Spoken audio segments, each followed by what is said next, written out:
Hello and welcome to another edition of the Cropland Genetics Agri Solutions Crop Cam. I'm Mark Holman, Seed and Ground Advisor for Southwest Minnesota.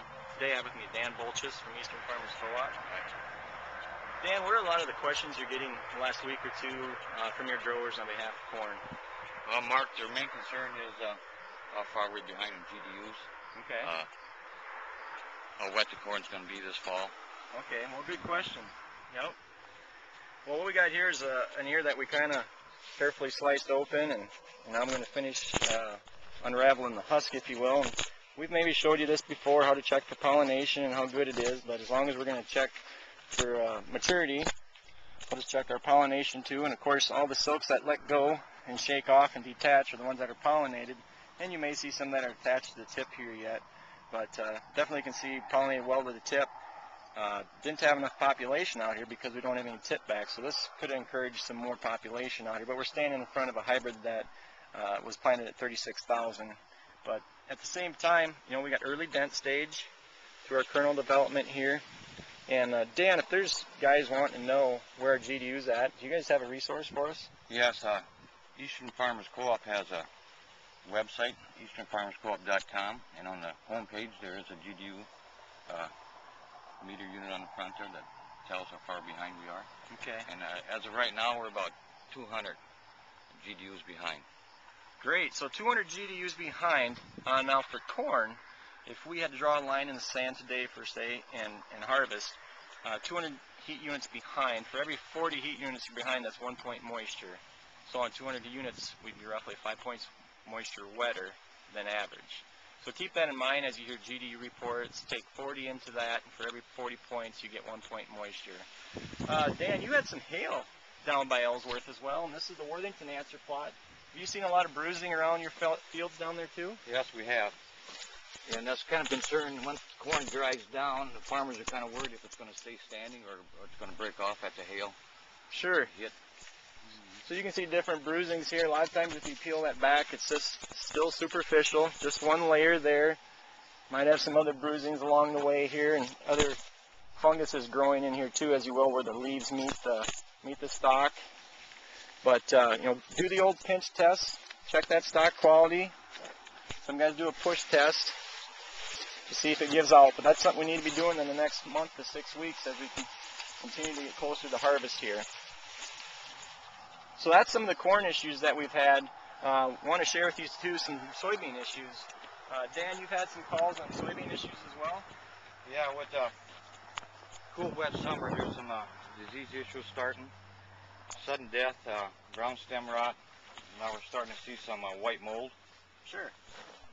So the thing we want to talk about with brown stem rot and sudden death syndrome is that their leaves, as far as the disease issues and the way they look very similar with the green veins, the interveinal chlorosis. Here's another shot of brown stem rot. You can see the veins are green and the necrosis in between, and the chlorotic conditions between the veins. So sometimes they can be mistaken just by the leaf and looking at the foliage. But when we really get down to it, it's the stem that's the difference. And brown stem rot has an internal brown stem, so you need to cut open that stem about 6 inches above soil line and look to see if there's brown pith in there. It'll start around the nodes a lot of times. Sudden death syndrome does not have that. There's been some cases that were thought to be sudden death syndrome, but were actually brown stem rot. And with genetic selection, it's a very key thing to keep in mind for when that field becomes soybeans again, because some are stronger on sudden death syndrome, some are stronger on brown stem rot. And white mold was mentioned, Dan. We have an example here of white mold that we found in this plot and other various fields. That too is varietal susceptible.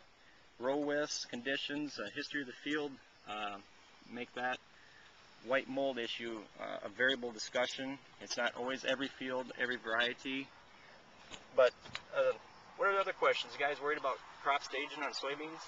Yeah, they would like to, kind of concerned how far off we are from being frost free. Okay. So there's different things we can check. If we crop stage the soybean plant we have here, we look at the top 4 nodes, and to get to R6, for example, would be a full bean in the cavity of a pod, and we're just not there yet at the top 4 nodes for a green bean to fill that cavity. So we're probably working on R6, but we're probably between R5 and R6 with this respective plant. The other thing when guys ask frost-free, well, we look at the top pods. They're not near as far along as the bottom pods. So if we take a bottom pod for an example here, we'll cut this open.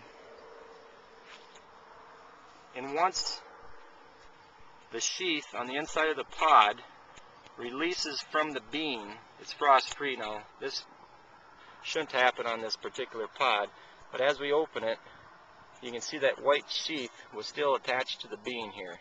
This white sheath here. It's going to take quite a few days before this will release, but once you can open this and see that that white sheath is not on the bean, rather on the pod, when it opens up and stays in the pod, then that pod is frost-free. Now keep in mind there's different levels of maturity within the same soybean plant that your top ones may not be as far along. But it's that white sheath that we want to look for.